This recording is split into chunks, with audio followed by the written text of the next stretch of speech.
Eu sou Manuela Fleck, arquiteta, e esse vídeo é para você que está pensando em reformar um espaço de mais ou menos 20 a 30 metros quadrados, focado em aluguel de Airbnb.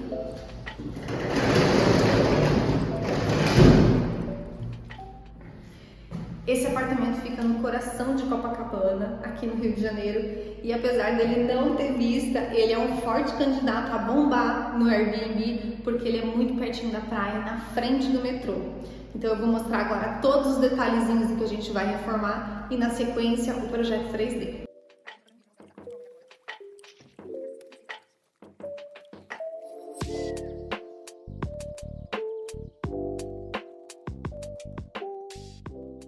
Vamos começar falando do piso que vai ficar nesse projeto aqui. Hoje a gente tem uma cerâmica pequenininha, ela deve ter mais ou menos uns 30 por 30. Ela vai ficar aqui, o que a gente vai tirar na verdade é o rodapé, que também é cerâmico.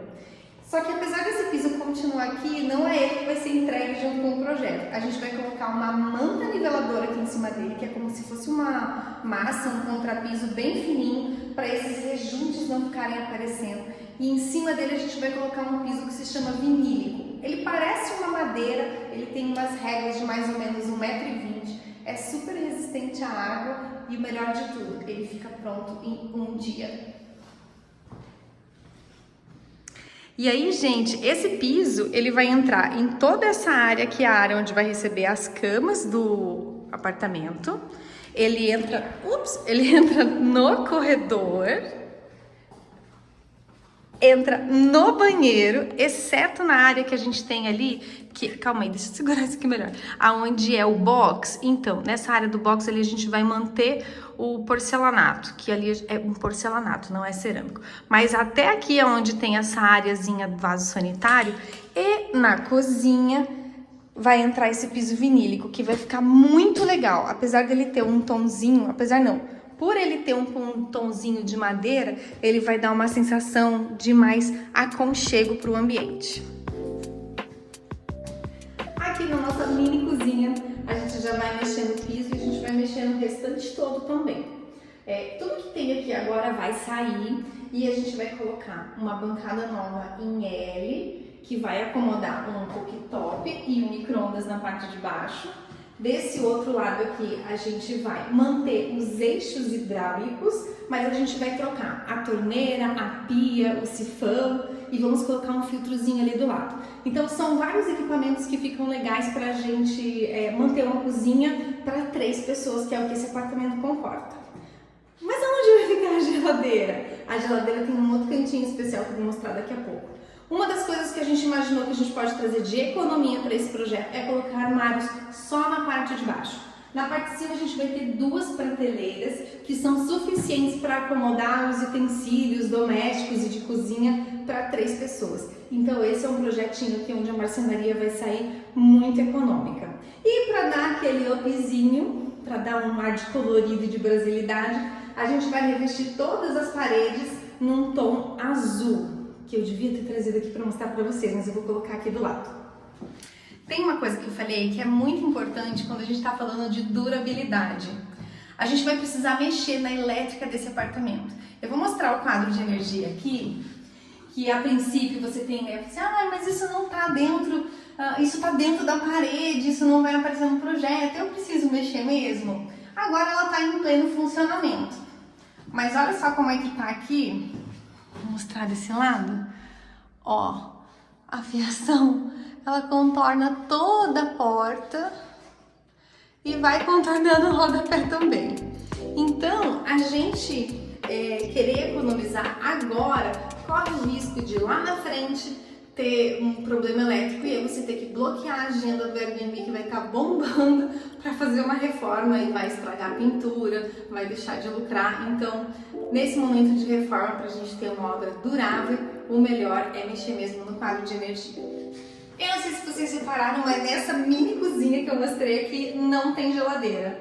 E a gente não queria colocar um frigobar também, porque um frigobar ele atende uma demanda de uns 3, 4 dias, mas se você tem uma pessoa que quer ficar aqui pelo menos 15, 20 dias ou até um mês, um frigobar é muito pequeno.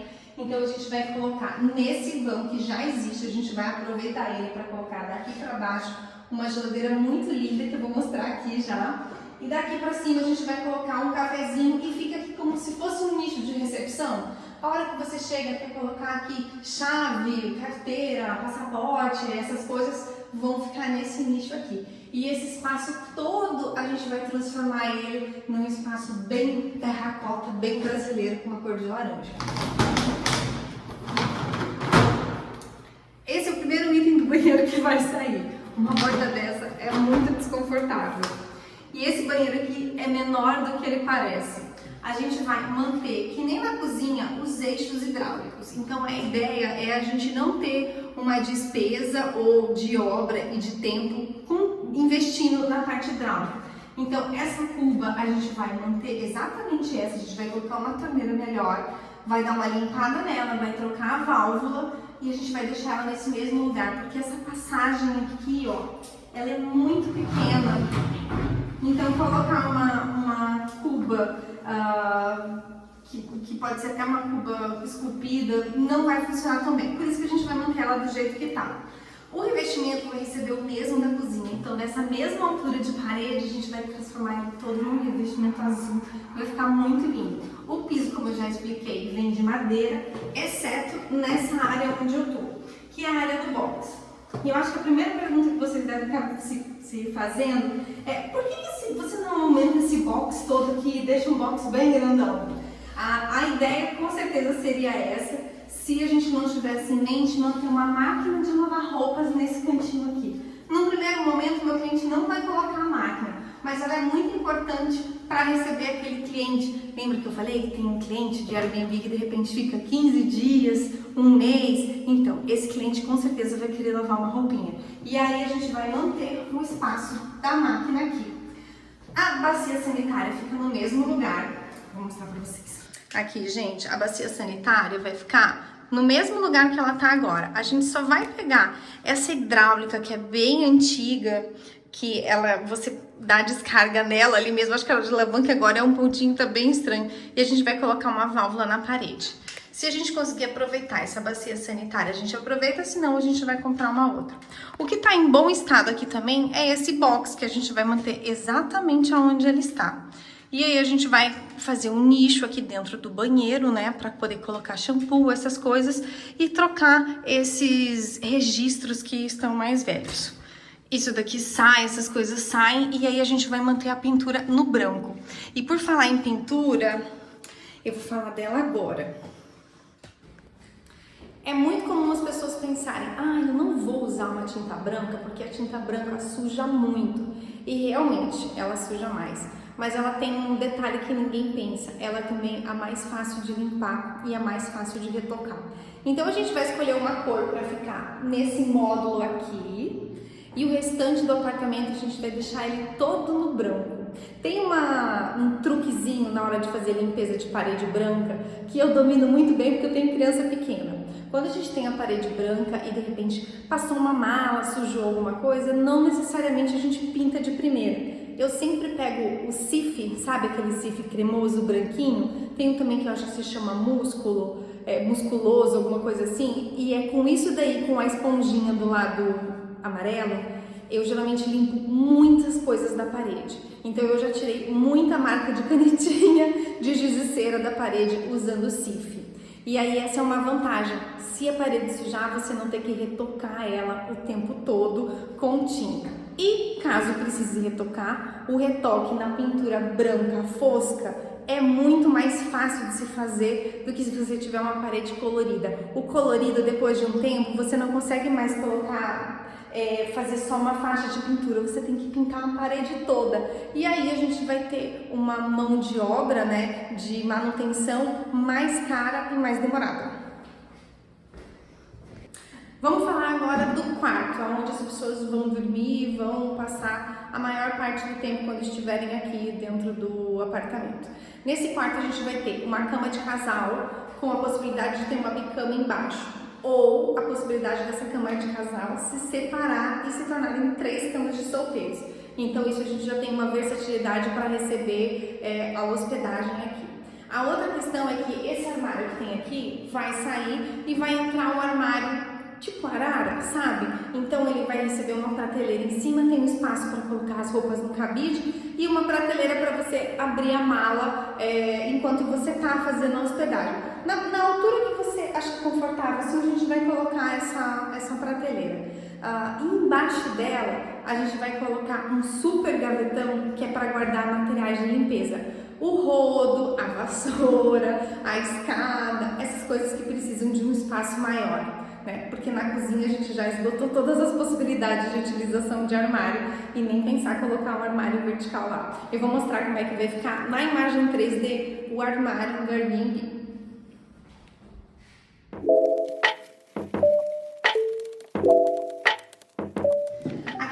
Conseguindo enxergar um pouquinho de como vai ficar esse apartamento do Airbnb, né? Da parte dos quartos, na verdade. Então aqui a gente vai ter as duas camas de solteiro que se tornam uma cama de casal, mais a bicama que você puxa lá do outro lado, que fica aqui no meio mais ou menos. Lá na base da janela a gente vai colocar uma prancha de fora a fora com 50 centímetros mais ou menos de profundidade. Essa prancha tem duas finalidades. A primeira delas é ser um espaço de home office, porque em apartamentos de Airbnb é importante sempre deixar um cantinho caso tenha alguém que precise trabalhar, ou se esse possível hóspede tem a intenção de ficar um tempo trabalhando aqui, então é sempre importante lembrar ter o cantinho do trabalho e o cantinho onde fazer a refeição. Então a gente vai ter uma cadeira desse lado aqui, que significa a cadeira do home office, e nesse lado aqui um espaço para refeição, mas tudo na mesma prateleira. Na janela a gente vai colocar dois tipos de blackout, na verdade dois tipos de cortina. Uma é o blackout e a outra é a tela solar. Qual que é a diferença entre elas? O blackout deixa o espaço todo escuro, sem luz, blackout, como o nome diz mesmo. E a tela solar, ela deixa a gente dar uma certa transparência, sem ter que ficar olhando o paredão lá, então você enxerga que tem luz, tá entrando luz, mas você não vê exatamente o que tem ali fora. Então ela dá assim uma sensação gostosa. Uma coisa bem legal da gente falar para apartamentos de Airbnb é a questão do ar-condicionado, obviamente que vai ser colocado ali. A gente vai tirar esse de janela e vai colocar o ar-condicionado split de 12.000 BTUs para uma área de 26 metros quadrados, na verdade um pouco menos porque a gente excluiu o banheiro, mas a gente vai manter também o ventilador. Vamos falar um pouquinho agora do tal do ventilador. O ventilador é o meu calcanhar de Aquiles em praticamente todos os projetos. Por quê? Eu sei da função dele. Nem sempre você precisa estar usando o ar-condicionado o tempo todo, ou como eu não sou muito fã do ar-condicionado, o ventilador ele é muito bem-vindo. Mas é muito difícil colocar um ventilador que esteticamente fique bonito. E geralmente os ventiladores que são mega lindos, eles são mega caros. Então a gente vai procurar aqui o melhor ventilador custo-benefício para ele não estragar o visual desse apartamento. Mas falando de Airbnb, é sempre importante ter o ventilador e ter o ar-condicionado. Por quê? Porque se a pessoa às vezes está com calor, mas ela não está com tanto calor a ponto de ligar o ar-condicionado, ela liga o ventilador e isso a gente tem uma economia de energia. Senão você vai estar sempre tendo um custo alto de energia, de luz, por causa do ar-condicionado. Um detalhe super importante. A gente quer que essa obra, que esse projeto tenha um orçamento que tenha um custo relativamente baixo. Então a gente está estimando que a gente fique ali entre 50 e 70 mil para reformar tudo conforme o nosso 3D. E uma das coisas mais legais é que a gente precisa que ele seja instagramável. Ele precisa chamar a atenção a hora que a pessoa está rolando os imóveis ali dentro da plataforma do Airbnb. E a gente queria muito trazer um pouquinho de cor, um pouquinho de brasilidade para essas coisas aqui. E o tijolinho era uma ideia muito legal para a gente colocar, para ele ser como se fosse uma cabeceira. E aí ele contorna daqui e vai até o final da bancada. No entanto, o tijolinho ele não tem um preço acessível. E o que a gente vai colocar no lugar dele é um papel de parede imitando o tijolinho. Se fosse numa obra tradicional, eu dificilmente faria isso. A gente tem aquela sensação assim de, é um tijolinho. Aí você chega e encosta e não fala, não, é papel de parede mesmo. Mas numa obra de Airbnb que ela precisa ser instagramável, as fotos precisam estar interessantes, é muito interessante usar essa estratégia do papel de parede imitando alguma coisa. Eu tô adorando fazer esse projeto de Airbnb e compartilhar ele aqui com vocês também. Então, se você tiver alguma dúvida ou quiser saber de alguma coisa que eu não mostrei aqui, fica à vontade para colocar nos comentários que eu vou responder. Aproveita para dar o seu like se você gostou desse vídeo, e se você conhece alguém que está querendo investir em um imóvel de Airbnb, manda esse link para eles, porque ainda vai ter muito vídeo aqui no canal falando sobre isso. Um beijo!